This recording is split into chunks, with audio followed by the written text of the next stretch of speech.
Live from the WCTV studios, this is Eyewitness News at noon. Coverage you can count on. My children, the best thing that ever happened to me. I miss my mother. I wish she'd come by. A mother's devastation, left with the pain of not having her son in her life. The 19-year-old shot dead Sunday night. Kentrell Thomas was shot at Gadsden Arms Apartments in Quincy, leaving behind family and friends. Well, Gadsden authorities say that he was shot around 8 o'clock Sunday night. They say the shots coming from inside a car. Deputies were able to arrest two suspects in Leon County on Monday, 20-year-old Mark Williams and a 15-year-old. The shooting leaving his family hurting and wondering why. I couldn't do nothing but cry. It hurts. It really hurts. Didn't look for him to leave this early. Didn't look for nobody to kill him. Well, Thomas was the father of a 2-week-old. Family and friends joined hands in Gadsden Arms in prayer on Monday, saying it is the only thing that can help in this difficult time. There's still not many details being released about the death of 33-year-old Tiffany Nance, who you see here. Her body was found Sunday morning by a hunter at the Ocklawahnee River Wildlife Management Area. LCSO not commenting on how or when she died. A local woman is charged with defrauding 2 area health care providers to the tune of more than $200,000. Yeah, 44-year-old Melissa Moniz of Mariano was arraigned in federal court Monday in Tallahassee. A grand jury indicted her on 9 counts of wire fraud. The indictment says Moniz was paid by Gynecology and Obstetrics Service of Tallahassee for bill collecting services she never performed. It also says she made false statements in her application for employment at the Jackson County Hospital. It says she got $215,000 in her scheme to defraud the 2 businesses. Meanwhile, these Leon County teens are under arrest after deputies say they broke into a car dealership on Monday morning. 19 and 18-year-olds Derek and Jakey Anderson are facing several grand theft and burglary charges. Deputies responded to an alarm at the Proctor Acura on Tennessee Street around 3 o'clock in the morning. They say they caught the teens trying to leave the scene. LCSO is connecting the suspects to several other burglaries as well in the area. President Donald Trump shaking things up in politics. He's fired the acting head of the Department of Justice after she refused to defend his travel ban in court. This coming as Trump's Attorney General nominee, Senator Jeff Sessions, faces a vote in the Judiciary Committee to see if his nomination will move forward. Weijia Jiang is at the White House with more. Senators in the Judiciary Committee are debating whether to move forward with Senator Jeff Sessions' nomination to be the next Attorney General. He will follow the law. If the full Senate approves, Sessions will take over a Department of Justice that has been shaken up after the late-night firing of Sally Yates, the acting head of the department. The White House claimed Yates, an Obama appointee, had betrayed the Department of Justice when she refused to enforce President Trump's travel ban for citizens from 7 countries. Yates said she was not convinced the executive order was lawful. Democrats say Sessions needs to be able to stand up to President Trump as well. The Attorney General is the people's attorney, not the president's attorney. Many people are still criticizing the president's temporary travel ban, and now State Department officials in mostly Muslim countries are expressing new concerns. American diplomats in Qatar, Sudan, the United Arab Emirates, and Indonesia have sent cables in the last 24 hours saying jihadists will use the ban as a propaganda tool. But the White House warned State Department personnel to support the president's decision. And these career bureaucrats have a problem with it. I think that they should either get with the program or they can go. Despite the warning, dozens of State Department diplomats signed a memo of dissent, arguing the ban runs counter to American values. Weijia Jiang, CBS News, the White House.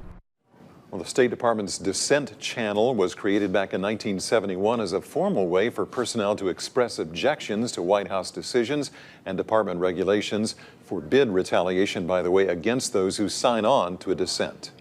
Meanwhile, President Trump has agreed to maintain a 2014 executive order protecting federal employees from anti-LGBTQ discrimination. The order extends protections against not only discrimination based on sexual orientation, but also gender identity.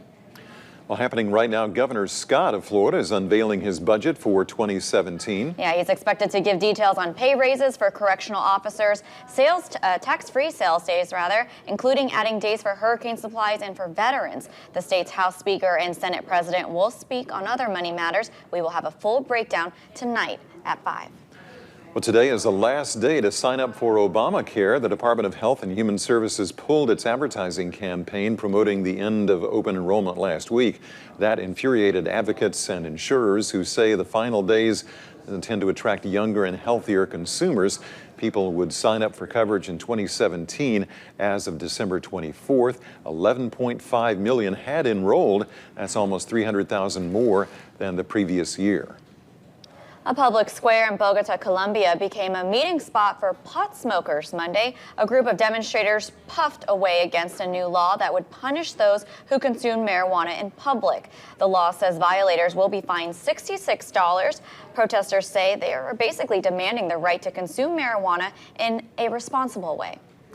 As British lawmakers gather to debate whether to trigger the formal exit from the European Union, a London lawyer is hoping to ensure that voters can still reverse it. Well, Joylyn Mom believes that voters should have a right to change their minds if lawmakers reject terms negotiated by Prime Minister Theresa May. She filed a case in Ireland last week. That is, the lawyer filed a case in Ireland last week, hoping it will go to the European Court of Justice. If it goes to the ECJ, Mom hopes that a judgment will come down before the court's summer recess. A monumental move by the Boy Scouts of America announcing the organization will allow transgender members in. The Boy Scouts had previously held a policy that relied on the gender listed on a child's birth certificate. 8-year-old Joe Milando was asked last year to leave his scout troop after parents and leaders found out he is transgender. His family later filed a legal complaint against the Scouts. I want them to be comfortable with how I am and what my destiny is and what my identity is. A spokeswoman for the organization says it made the decision based on states and communities changing how gender is identified. In your consumer news, the Google workers staged a walkout on Monday in protest of the president's controversial travel and refugee ban. About 2,000 workers in offices around the world participated, including Google's 2 co-founders. Gas prices have fallen for 21 straight days. AAA says there's less demand and more supply from here in the U.S. The national average is $2.27 a gallon, which is still about 47 cents more than last year at this time. Well, soon you may be able to get your coffee fix from a robotic barista. Meet Gordon, now serving coffee and espresso at San Francisco's Cafe X.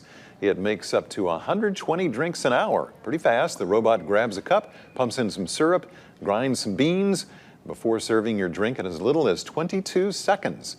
The brains behind Cafe X say the goal is not to replace baristas with robots, but to offer good quality coffee consistently. Well, speaking of coffee ordering, you can now ask Amazon's Alexa to order you a latte. That's right. Starting today, anyone with a device like Echo that uses Amazon's voice platform can place a Starbucks order just by saying, for example, Alexa, order my Starbucks. Yeah, and if you don't own a device with Alexa, you will eventually be able to use voice ordering through Starbucks' iPhone app. So we got Gordon and we got Alexa to order our coffee for us. Gordon and Alexa. I'm glad we named them all, even if they're not very personable, right? So, all right. Coming up, some good news for those with peanut allergies. Yeah, researchers in North Carolina coming up with a solution, allergy-free peanuts. All right, but let's check in with Rob first. Rob, how's it looking? It's looking pretty awesome outside. Noontime temperatures warmer at around at any point the last couple of days, and it's going to get warmer still this afternoon, but we're not talking hot, uncomfortable levels. I don't think we're looking at record temperatures, just comfortable highs in the 70s. Probably the middle 70s before all is said and done today, and not as chilly tomorrow morning, likely keeping it more in the 40s. Got a nice run of the good stuff to break down with the full forecast. We'll have it in just a few minutes.